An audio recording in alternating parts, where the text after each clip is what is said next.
خبر شامل کرتے ہیں گوجرانوالہ سے ہمارے نمائندے ریاض بٹ رپورٹ کرتے ہیں۔ یونٹی گروپ ڈی سی کالونی کی رہائشیوں کی طاقت سے منتخب ہوگا سید صابر حسین شاہ۔ 12 مارچ کو یونٹی گروپ فتح یاب ہوگا حاجی احمد چیمہ۔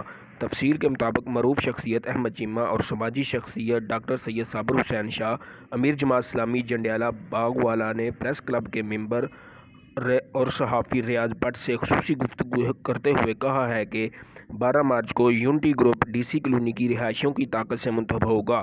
یونٹی گروپ کا منشور رہائشیوں کی فلاح اور بہبود ہے۔ یونٹی گروپ کا پورا پینل رہائشیوں پر مشتمل ہے جو ڈی سی کالونی کے حقوق کے تحفظ کے لیے کوشاں ہے۔ 12 مارچ کو ڈی سی کالونی کے مکین سوسائٹی کی تعمیر اور ترقی اور خدمت کے لیے کوشاں سرشار یونٹی گروپ کے پینل کو بھاری اکثریت سے کامیاب کریں۔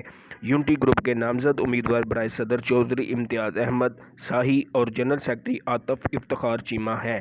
سید صابر حسین شاہ کا مزید کہنا تھا کہ گوجرانوالہ کی معروف شخصیت حاجی احمد چیمہ صاحب کی بہترین ورکنگ سے ڈی سی کالونی کے مسائل ترجیحی بنیادوں پر حل ہوں گے اور رہائشیوں کو ریلیف ملے گا۔ انہوں نے مزید کہا کہ یونٹی گروپ کامیابی کے بعد ڈی سی کالونی سپورٹس اسٹیڈیم، ہسپتال، کمرشل مارکیٹ ہنگامی بنیادوں پر بنائے گا۔ اس سے اکٹھا ہونے والا ریونیو ڈی سی کالونی کی رہائشیوں کی فلاح و بہبود پر خرچ ہوگا۔ ڈی سی کالونی کو پنجاب کی بہترین سوسائٹی بنائیں گے۔ آپ 12 مارچ کو یونٹی گروپ کو کامیاب کروائیں۔